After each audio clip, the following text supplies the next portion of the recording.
Advice from Me to Myself by Dza Patrul Rinpoche. Patrul Rinpoche, 1808 to 1887, does not mince words in this pithy, plain-spoken advice for himself. Constance Wilkinson's translation successfully captures the tone of the original. Advice from Me to Myself by Dza Patrul Rinpoche. Vajrasattva, Soul Deity, Master. You sit on a full moon lotus cushion of white light. In the hundred-petalled full bloom of youth. Think of me, Vajrasattva. You who remain unmoved within the manifest display. That is Mahamudra, pure bliss-emptiness. Listen up, old bad karma patrul. You dweller in distraction. For ages now you've been beguiled, entranced, and fooled by appearances. Are you aware of that? Are you? Right this very instant, when you're under the spell of mistaken perception, you've got to watch out. Don't let yourself get carried away by this fake and empty life. Your mind is spinning around about carrying out a lot of useless projects. It's a waste. Give it up. Thinking about the 100 plans you want to accomplish, with never enough time to finish them, just weighs down your mind. You're completely distracted by all these projects, which never come to an end, but keep spreading out more, like ripples in water. Don't be a fool. For once, just sit tight. Listening to the teachings you've already heard hundreds of teachings. But when you haven't grasped the meaning of even one teaching, what's the point of more listening? Reflecting on the teachings even though you've listened. If the teachings aren't coming to mind when needed, what's the point of more reflection? None. Meditating according to the teachings. If your meditation practice still isn't curing the obscuring states of mind, forget about it. You've added up just how many mantras you've done, but you aren't accomplishing the Kairam visualization. You may get the forms of deities nice and clear, but you're not putting an end to subject and object. You may tame what appear to be evil spirits and ghosts, but you're not training the stream of your own mind. Your 4 fine sessions of sadhana practice, so meticulously arranged, forget about them. When you're in a good mood, your practice seems to have lots of clarity, but you just can't relax into it. When you're depressed, Your practice is stable enough, but there's no brilliance to it. As for awareness, you try to force yourself into a Rigpa-like state, as if stabbing a stake into a target. When those yogic positions and gazes keep your mind stable, only by keeping mind tethered. Forget about them. Giving high-sounding lectures doesn't do your mind stream any good. The path of analytical reasoning is precise and acute, but it's just more delusion, good for nothing goat shit. The oral instructions are very profound, but not if you don't put them into practice. Reading over and over those Dharma texts that just occupy your mind and make your eyes sore. Forget about it. You beat your little Damaru drum ting, and your audience thinks it's charming to hear. You're reciting words about offering up your body, but you still haven't stopped holding it dear. You're making your little symbols go cling, without keeping the ultimate purpose in mind. All this Dharma practice equipment that seems so attractive, forget about it. Right now, those students are all studying so very hard, but in the end, they can't keep it up. Today, they seem to get the idea. But later on, there's not a trace left. Even if one of them manages to learn a little, he rarely applies his learning to his own conduct. Those elegant Dharma disciples, forget about them. This year, he really cares about you. Next year, it's not like that. At first, he seems modest.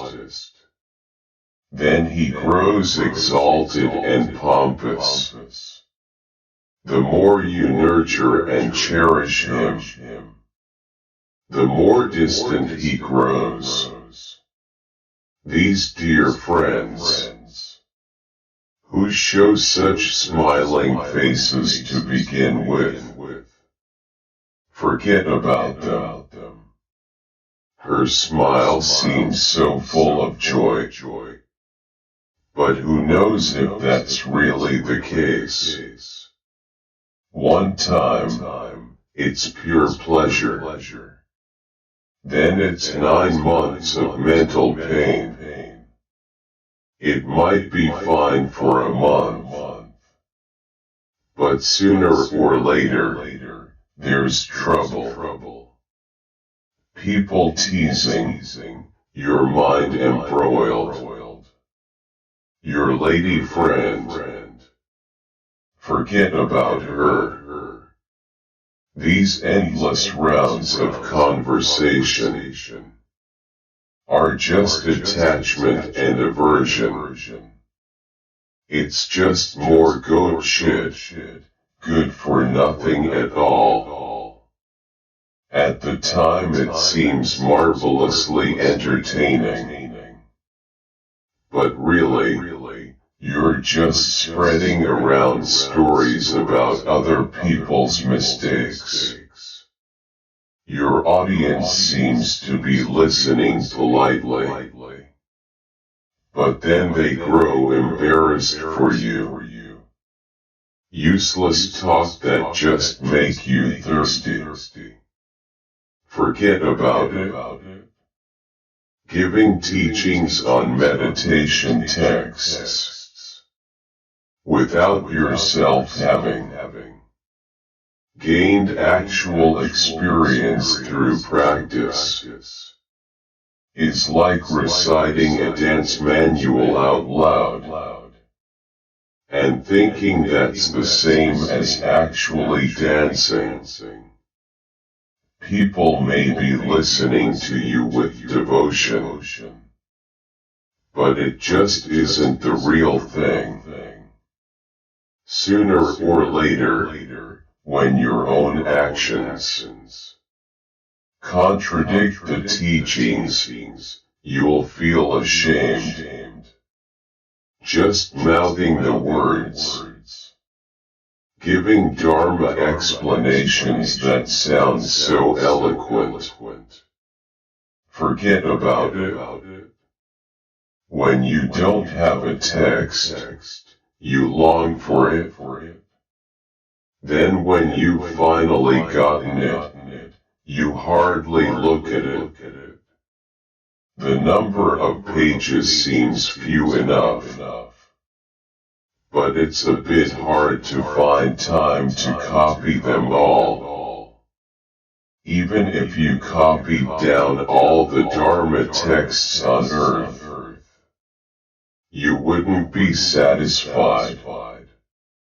Copying down texts is a waste of time, unless you get paid. So forget about it. Today, they're happy as clams. Tomorrow, they're furious.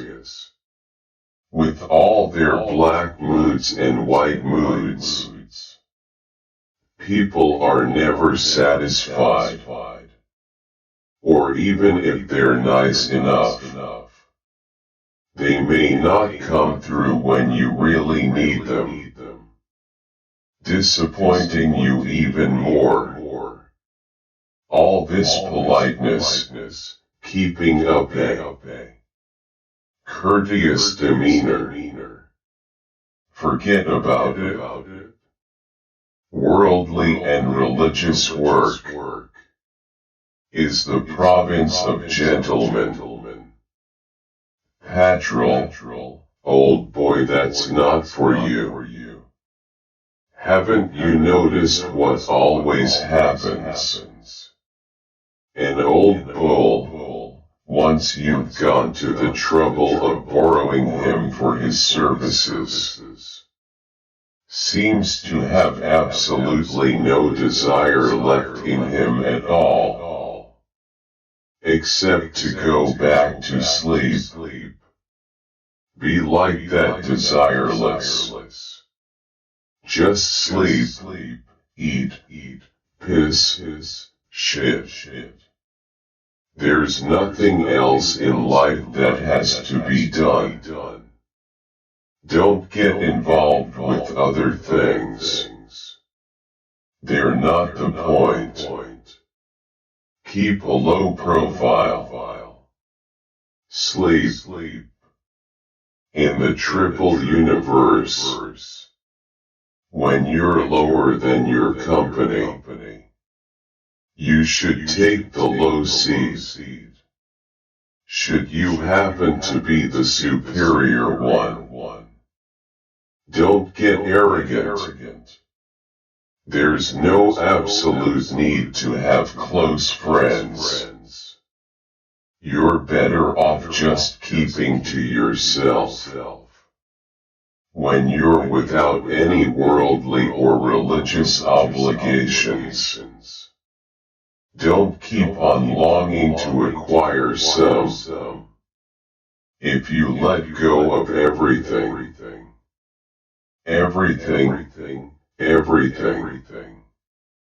that's the real point. This advice was written by the practitioner Dza Patrul Rinpoche, for his intimate friend Abu Shri Patrul Rinpoche, in order to give advice that is tailored exactly to his capacities. This advice should be put into practice. Even though you don't know how to practice, just let go of everything. That's what I really want to say. Even though you aren't able to succeed in your Dharma practice, don't get angry. May it be virtuous. Translation by Constance Wilkinson. Many questions about the text were clarified according to the extremely kind explanations of the Beguiled Namkha Norbu Rinpoche during his stay in New York City, and according to the detailed explanations of Khenpo Rikjan Dorji of the name Mapashedra, Bansbari, Kathmandu, Nepal. Thanks to Matthew Ricard of Shechen Teni Dark Yelling, and to Anne Burchard of the Marpa Institute of Translation for their advice toward trying to make this translation faithful to both the letter and spirit of the original Tibetan. All errors and misunderstandings are those of the translator. May this poem, despite all shortcomings of its translation, serve to benefit beings. Sarva Mangalam.